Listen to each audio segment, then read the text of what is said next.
Igor Pirkovič, če ne bi takrat poguma imeli.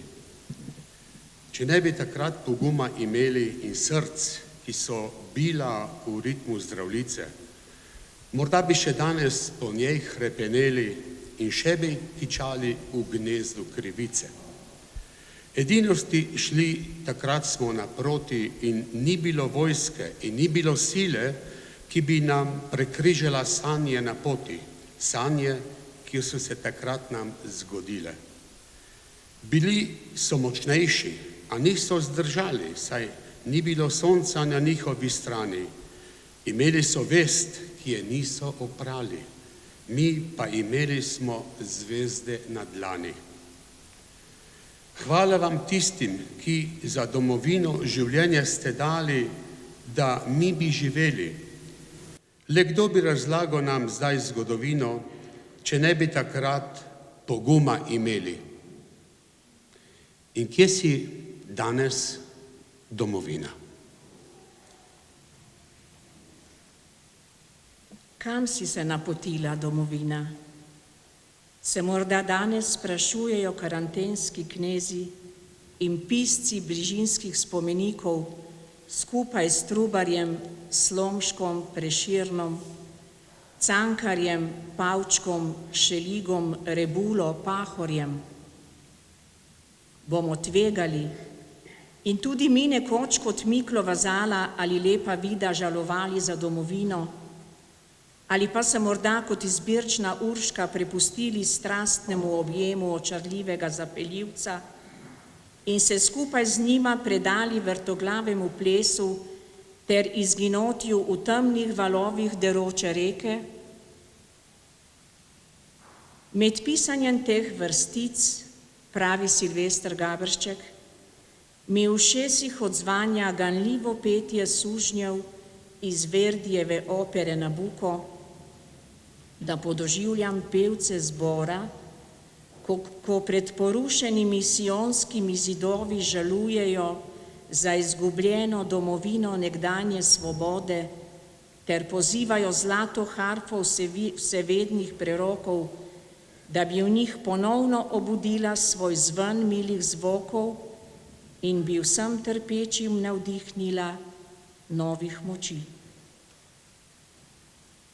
Takratni sionski zidovi so danes ogroženi zidovi naše kulture in skupne tisočletne civilizacije, zlate strune prerokov pa skrite v nas čakajo, da bi z velikonočno zanesenostjo zazvenele v mogočnem zboru v srcih in v dušah našega, evropskih in vseh drugih narodov z Beethovnovo odo radosti. Ta čudovita ožja in širša domovina je sedaj sicer pravno in na papirju uresničen sen očakov. Tista pravna in živa domovina pa je tukaj vsakokrat, ko jo le želim prepoznati. Pravzaprav je v meni in je v tebi vsakič, ko ji v sebi damo prostor oziroma omogočimo, da je zaradi medsebojnega spoštovanja, sprejemanja in sodelovanja lahko resnični košček raja med nami. Danes lahko rečemo, da nam je Bog dal našo domovino tako kakor Božje kraljestvo. V začetku je bilo kot gorčično zrno, nič posebnega nismo bili, bili smo kot drugi Slovani, ne dosti različni od njih. Vedno bolj pa je skozi zgodovino rasla naša identiteta, naša samostojna drža, naša kultura, naš jezik. In danes moramo reči vsi, tudi največji dvomljivci, da Bog hoče, da smo Slovenci.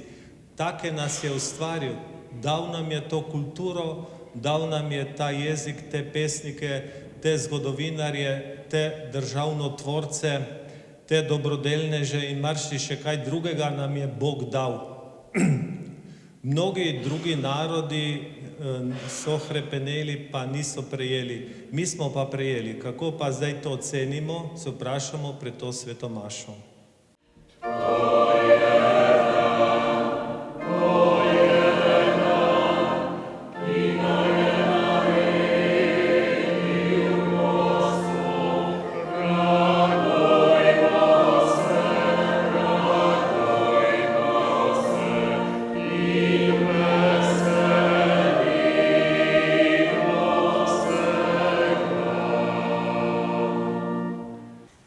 V imenu Kulturno-turističnega društva Vitovlje prijazno dobrodošli na slovesnosti ob Dnevu državnosti. Republika Slovenija praznuje 33 let samostojnosti, 33 let od zadnje postaje k slovenski državnosti.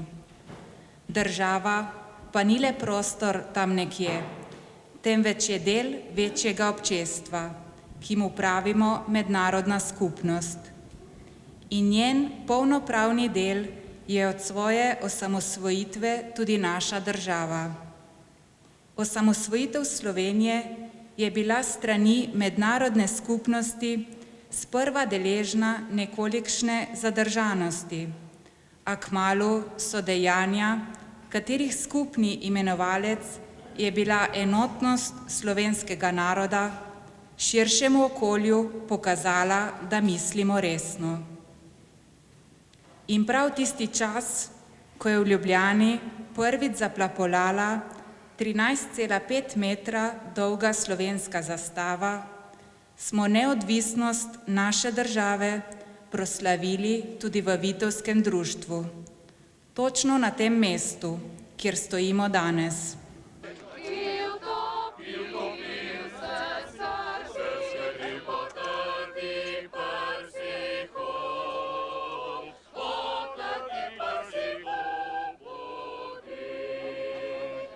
Vsaka domovina ima svoje nebo, svojo reko, svojo goro.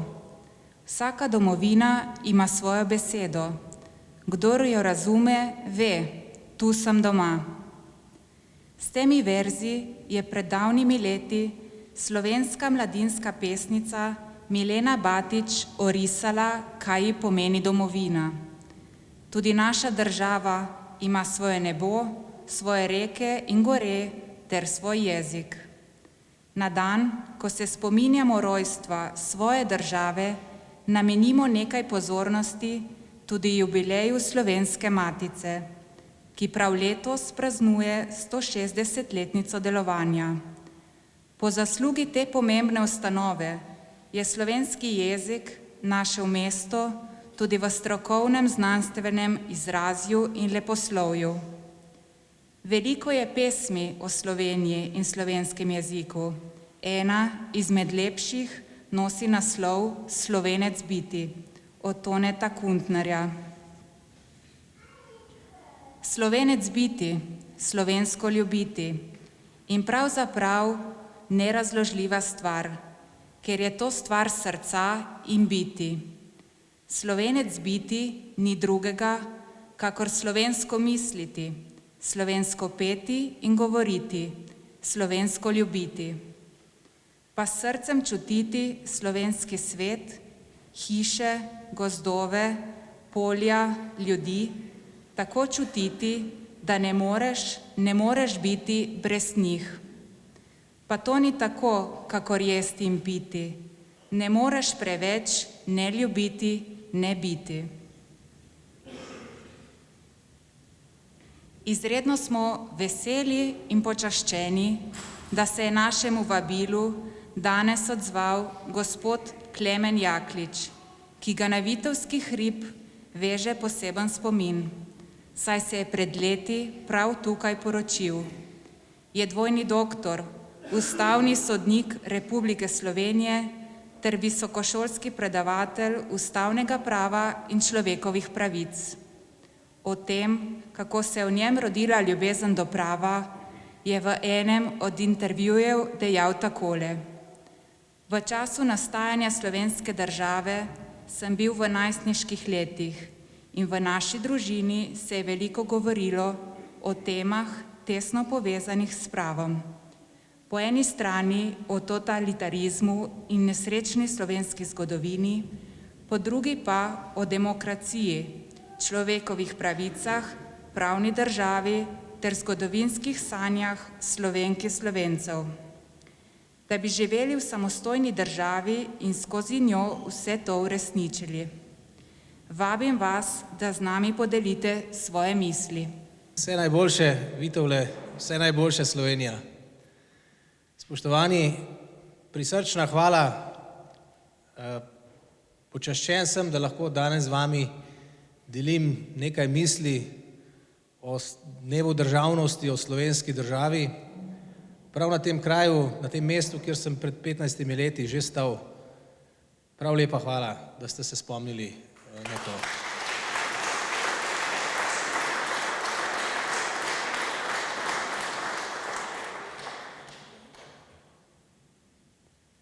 Misli, ki bi jih želel deliti, so pravzaprav tri. Samo tri, ampak nekaj razlage si bom dovolil okoli vsake od teh treh.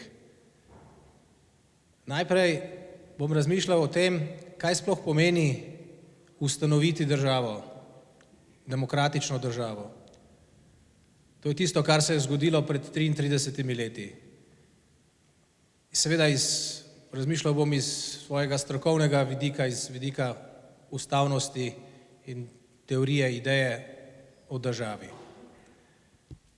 Se bom vprašal, ali je bila ta velika ideja, ta velika dobrina, pravzaprav država je dobrina, če je vse tako, kot mora biti, ali je bila do danes v 33 letih uresničena. Kajti dobrina na papirju ni dovolj. Dobrino moramo čutiti v svojih lastnih življenjih. Odgovor bo do neke mere da, vendar do velike mere žal še ne. Zato se bom v svoji tretji misli spraševal o tem, kako naprej v prihodnjih desetletjih, v prihodnjih letih graditi, da bi lahko to dobrino v resnici uresničili. Se pravi, način, kako to doseči. Torej, če začne s prvo mislijo, ideja oziroma vrednota, dobrina samovlade človeka v svojem življenju, v kolektivnem, pa tudi v čisto individualnem smislu, je vsajena v človeka, odkar človek obstaja kot človek. Odkar je Bog dal človeku avtonomijo oziroma svobodo, da se odloči, da mu reče da ali pa ne. Božje zapovedi niso prisila, so stvar avtonomije, človekove samovlade, da se sam odloči, kako želi živeti svoje življenje. Torej je imanentna lastnost človeka kot človeka.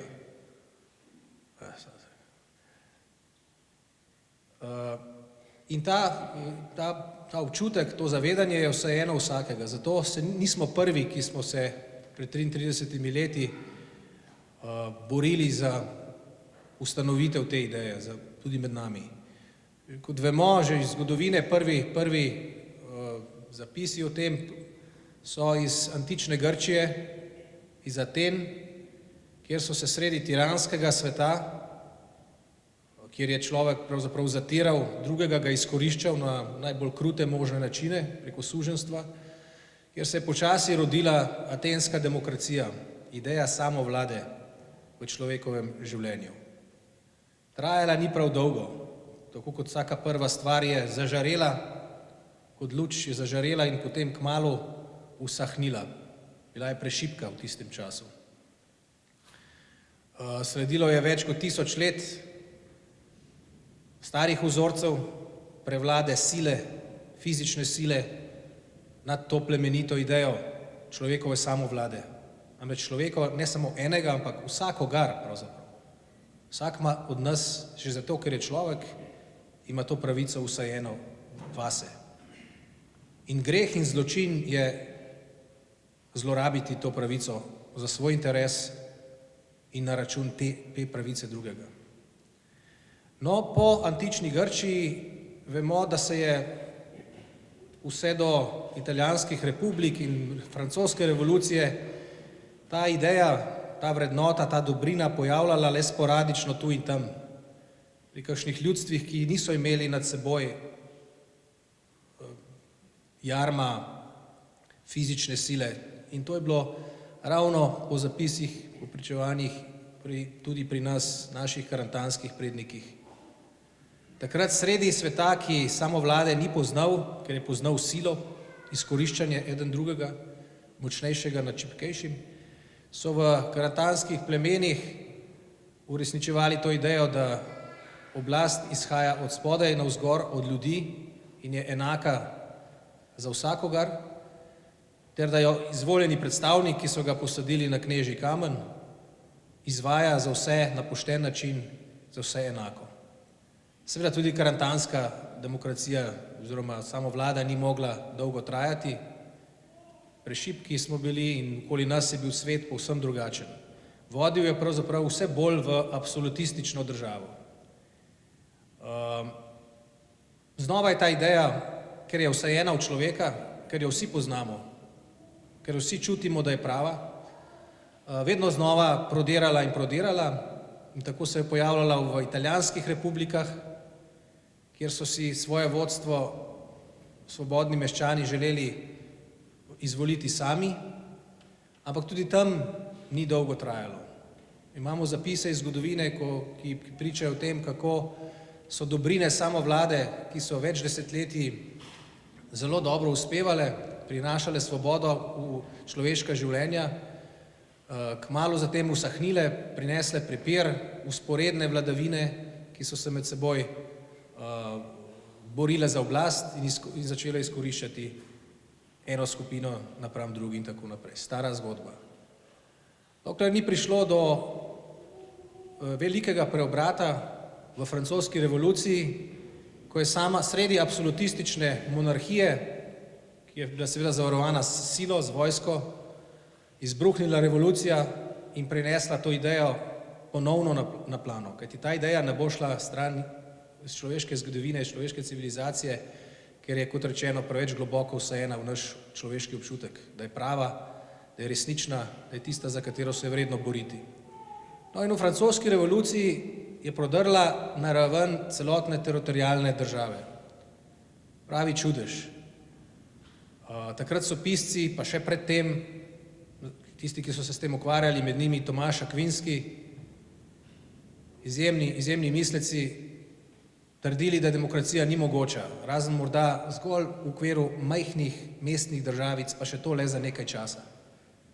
Ker ljudje nimamo tako razvitih vrlin, da bi bili sposobni demokracijo, za katero vemo, da je prava samovlado, za katero vemo, da je prava oblika vladavine, ker ne tlači drugega, ampak nas obravnava kot bitja z enakim človekovim dostojanstvom, vredna samovlade, tako kot vsak drug.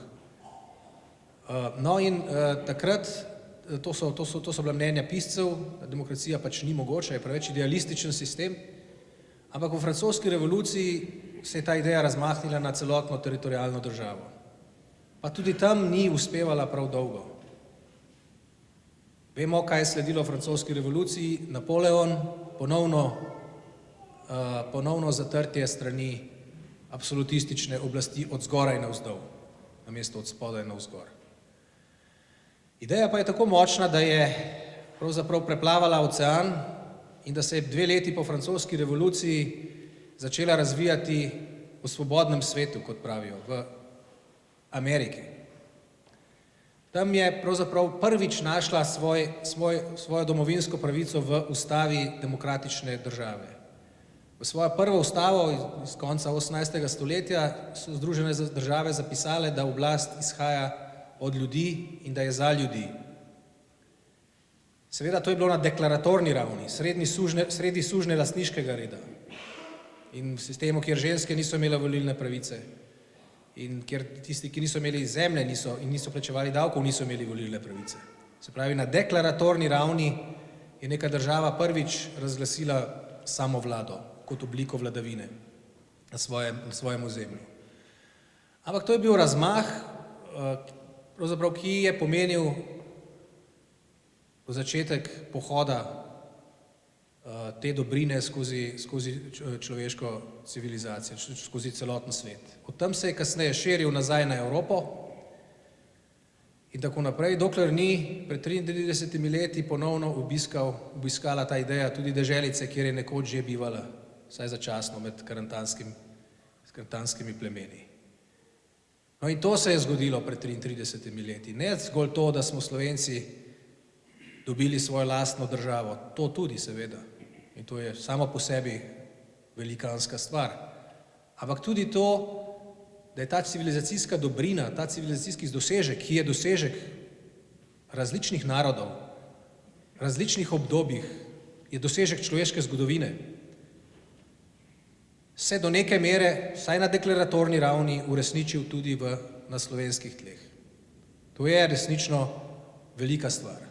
Presega naš slovenski narod, je del vse človeške civilizacije, del te resnične in pravilne dobrine, ki pomeni enakost v človekovem dostojanstvu, ki pomeni svobodo vsakega na enak način, pravzaprav enakopravno. In tako naša ustava zapiše, kot prva demokratična ustava na slovenskih tleh, in to seveda piše v njej tudi danes, da je Slovenija država vseh svojih državljank in državljanov in da oblast izhaja od ljudi. In to je ta ideja. Ista ideja kot v ZDA, ista ideja kot v Franciji, kot v italijanskih republikah, kot v antični Grčiji. To je ideja vseh ljudi. Nobelovec Amartya Sen je bil vprašan pred nekaj leti, kateri je tisti največji dosežek človeštva v zadnjih 1000 letih, pa je rekel pohod samovlade, pohod demokracije pod človeško civilizacijo. Poskus, da ne bi ena skupina ljudi zgolj za svoje koristi tlačila drugega dela, ali pa zgolj en človek, ali pa oligarhija, ali pa različne oblike totalitarizma, ali bi določene skupine ljudi kradle pravzaprav življenje drugim. Življenje samovlada v vašem življenju, v našem življenjih je stvar vsakega posameznika in kolektivnosti do te mere, da ta zahteva priznanje enake svobode drugemu, tovrstne svobode. In to je ravno nasprotna ideja od ideje totalitarizma, ki pravzaprav krade svobodo iz človeških življenj. Svobodna demokratična družba, to je nasprotje totalitarne družbe. To se je torej zgodilo pred 33 leti, vsaj na deklaratorni ravni, na ravni ustave, na ravni najvišjega zakona, smo to zapisali kot pravo dežele tudi na slovenskih tleh. Ampak tako kot v ZDA, ko so to tudi naredili pred več kot 200 leti, v času suženjstva, je to vprašanje deklaratorne razglasitve drugo vprašanje kot pa vprašanje uresničitve. Tako da, če zaključim svojo prvo misel, to je velikanski uspeh, da neka država na svojem ozemlju razglasi, to je pravo dežele, vse nasprotne oblike vladavine, vsi totalitarizmi so pravzaprav zavržni, ne pridajo več v poštev, so prepovedani. To je velik uspeh in to je tisto, kar je bilo doseženo. Zdaj pa prehajam k drugi misli. Ali je bila ta ideja iz deklaratorne ravni, ki je bila zapisana v samo najvišje pravo dežele, uresničena? Žal še ne. Na to tudi odgovarja ta stroka, ki ji pripadam. Ista, se točno s temi vprašanji ukvarja. Poznamo fenomen banana republik. Kaj je banana republika? Ne samo tista država, ki se ukvarja z proizvodnjo banan in prodajanjem banan po svetu, ampak tudi tista, ki je zapisala ravno to v ustavo, da je demokratična republika, da oblast izhaja od ljudi, da v človeških življenjih velja svoboda, enaka za vsakogar, pa se to v praksi v resnici ne izvaja. To je banana republika. Torej, vprašajmo se, ali smo to idejo, to plemenito idejo uresničili ali ne. Moj odgovor je žal v veliki meri ne. To niti ni moj odgovor, to je odgovor stroke, ki sem ji pravzaprav posvetil celotno svojo mladost.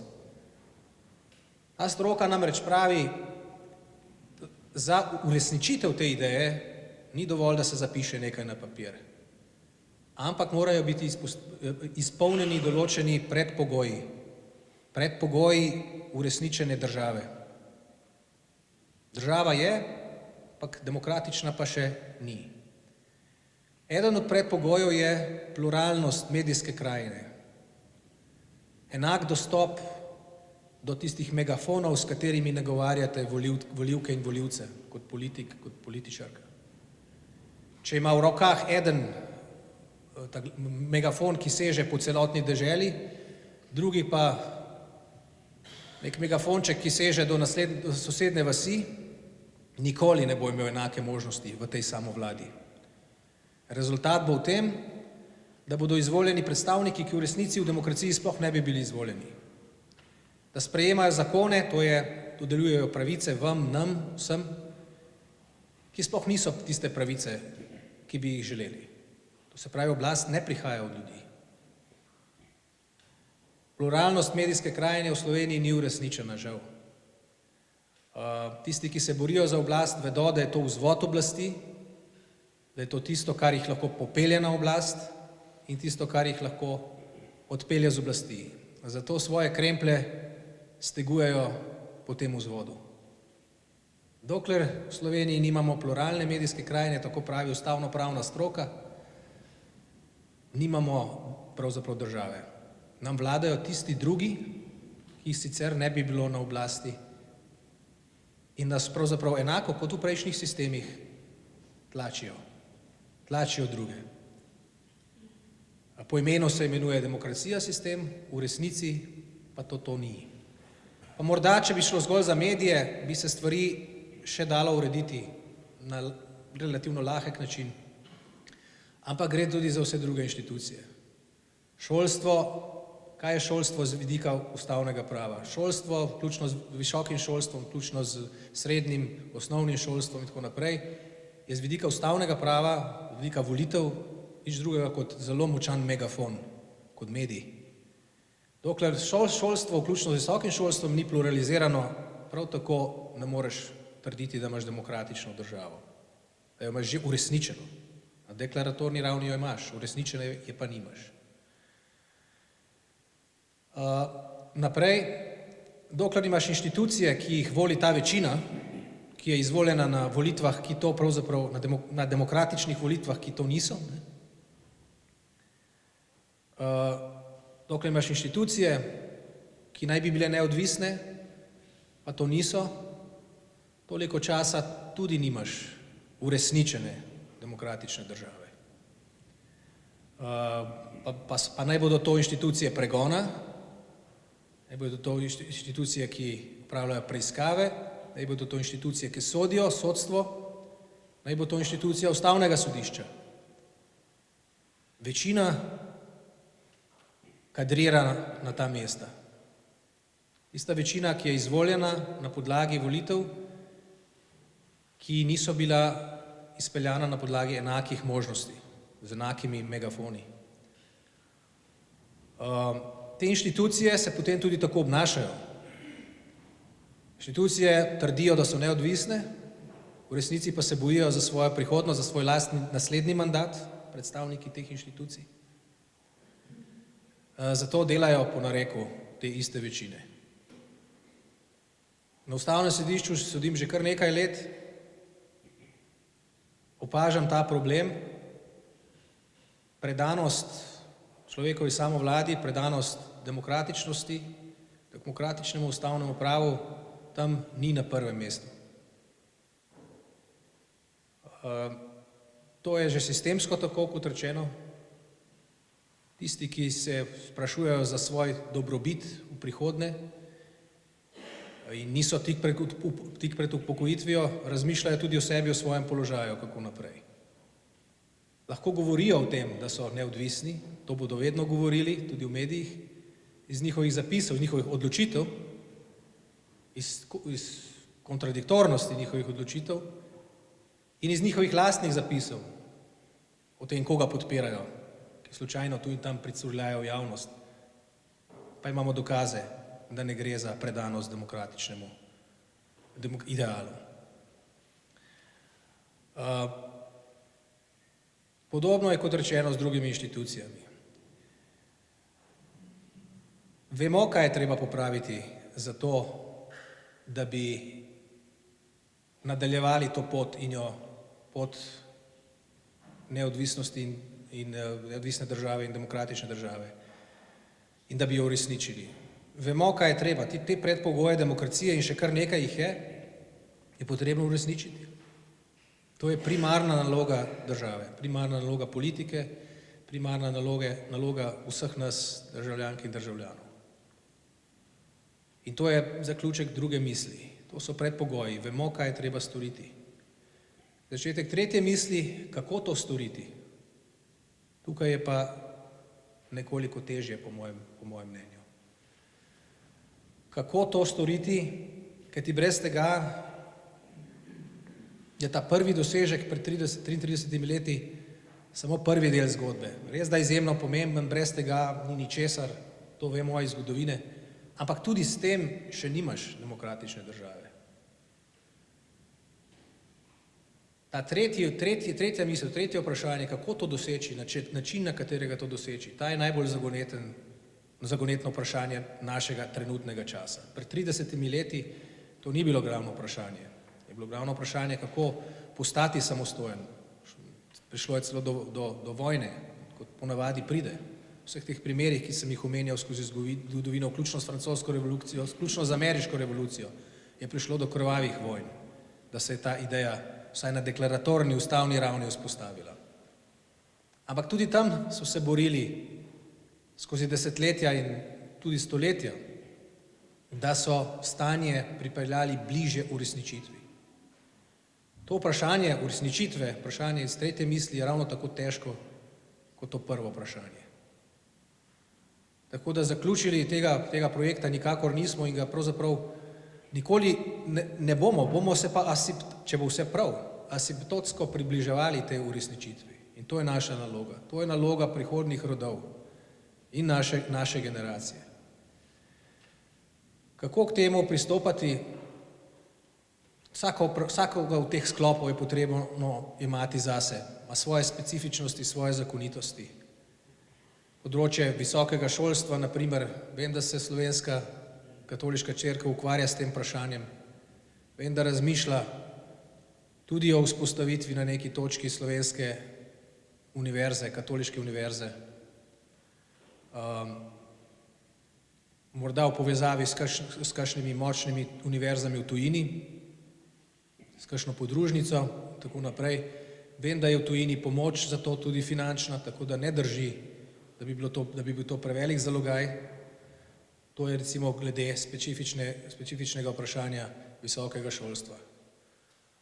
Mi imamo zdaj do neke mere zgrajeno šolstvo naših tradicionalnih vrednot, ki sicer iz dneva v dan izgubljajo boj, ampak upajmo, da se bo to spremenilo.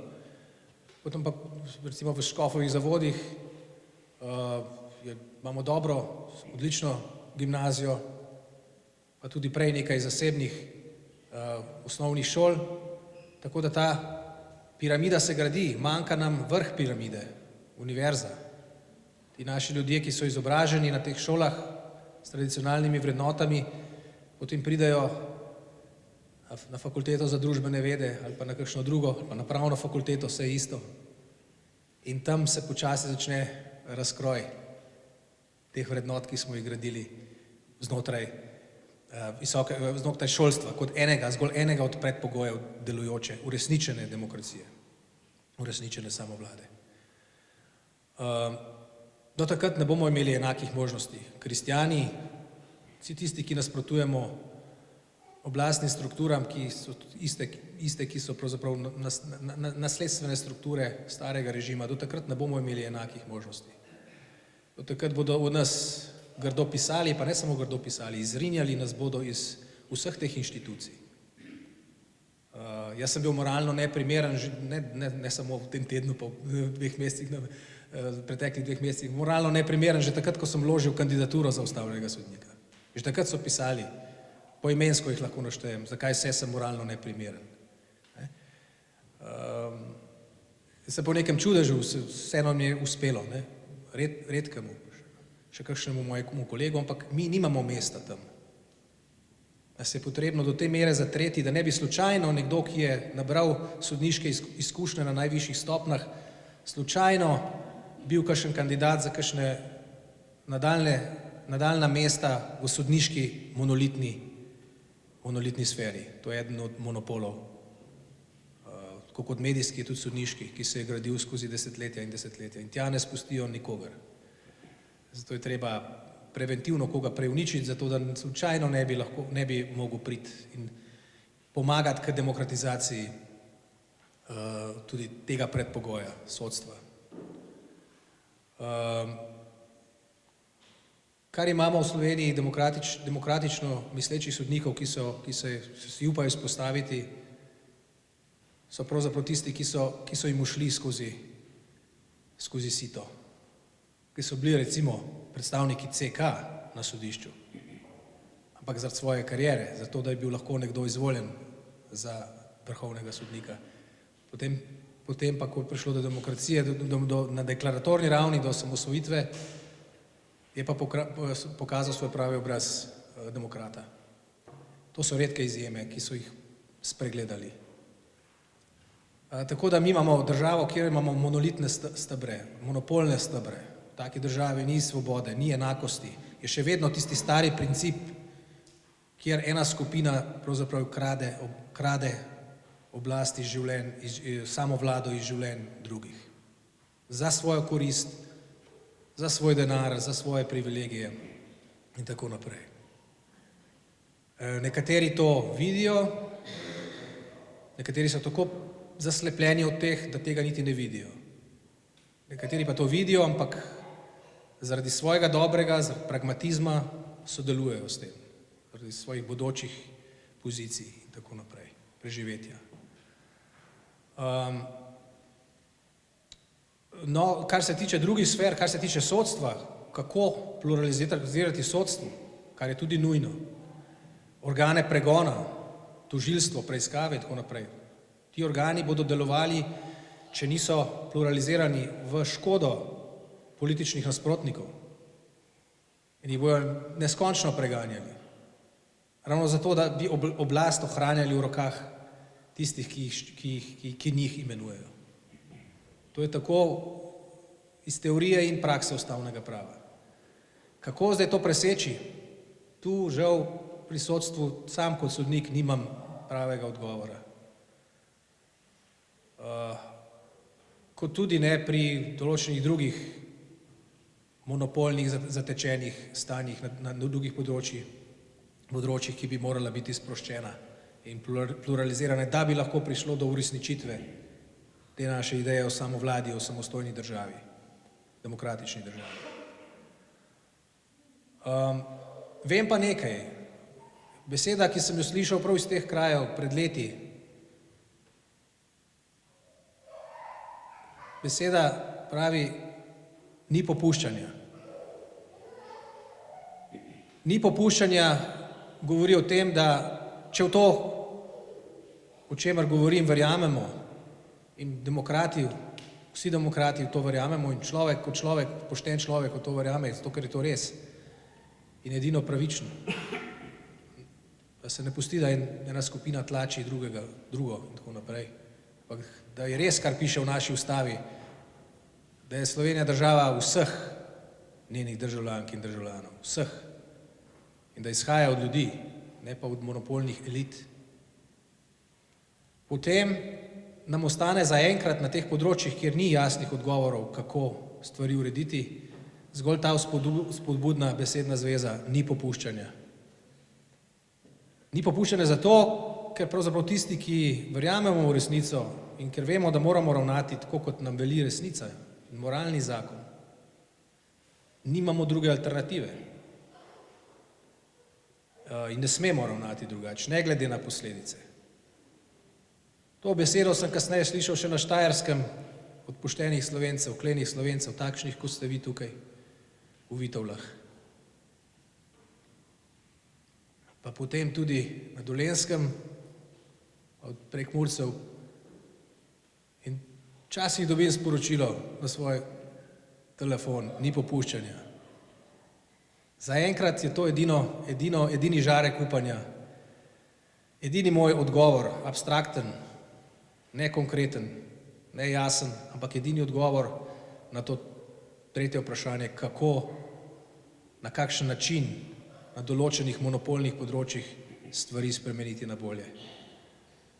In vsa čast tistim, ki do sedaj, do danes niso popustili. Med njimi ste vi, med njimi so mnogi predstavniki, izvoljeni predstavniki v parlamentu, niso vsi isti. Nekateri niso popustili v prizadevanju za demokratičnost, v prizadevanju za samovlado. Nekateri so pa popustili, nekateri pa nikoli niso niti te ideje zagrabili in je ponotranjili. Tistemu, ki je zgolj za oblast, na tiste nismo mogli nikoli računati, na tiste ne računajmo. Ali nas preganjajo, ni važno, naj nas preganjajo, na tiste ne računamo. Ali jih nagovarjamo, prepričujemo, na nje ne računamo, ne moramo računati. To so stavki, ki niso zrasli v moji glavi, to so stavki iz zgodovine uresničevanja te ideje v Združenih državah Amerike in povsod drugod po svetu. Na nje nismo mogli nikoli računati, na nje ne računajmo. Računajmo nase, računajmo na to, da so vsake 4 leta volitve, da so volitve eden od resnih vzvodov za to rešitev tudi tega problema. Morda ne letos, morda ne čez 4 leta, morda ne čez 8, ampak nekoč pa vendarle. Druga alternativa je le ta, da ta naša ideja ostane neuresničena. Ampak v tem primeru bo potem to zgolj še en primer, ko je luč demokracije samovlade zasvetila, potem pa počasi ugasnila. 33 let smo stari. Italijanske republike so bile starejše, atenska demokracija je zdržala dlje. Tako da ni to samoumevno. Če se ne bomo odločili ljudje in če ne bomo sprevideli, da nam mediji lažejo in sami odločili tako, kot bi bilo treba, da se gre naprej v smer uresničitve te ideje, potem se nam verjetno slabo piše. Tako da na nas je veliko, pogovarjamo se eden z drugim, računajmo na tiste, ki verjamejo v demokracijo, v samovlado, verjamejo v to, da se je pred 33 leti zgodilo nekaj velikega in da je to šele treba uresničiti. Včeraj smo slišali, da smo nekaj že dosegli nekaj velikega, da so slabi časi pred nami, da so nevarnosti pred nami, da smo že dosegli svoje. Pa kdor govori, ne ve, kaj govori. Mi te ideje sploh še nismo uresničili. To so osnove ustavnega prava, teorije države. Upanje smo dobili, vrata so se odprla, ampak tukaj nas ogromno dela šele čaka. Tako da hvala, jaz sem pri koncu te svoje 3. misli. Hvala za vaš čas, hvala za povabilo, res prisrčna hvala tudi strani moje družine, da ste nas sprejeli medse, tako kleni Slovenci, kot živite tukaj pod to sveto skalo. In iz nje črpate svojo moč, vaši predniki so jo, tudi mi jo zdaj. Tako da, hvala lepa, živele Vitovle, živela Slovenija.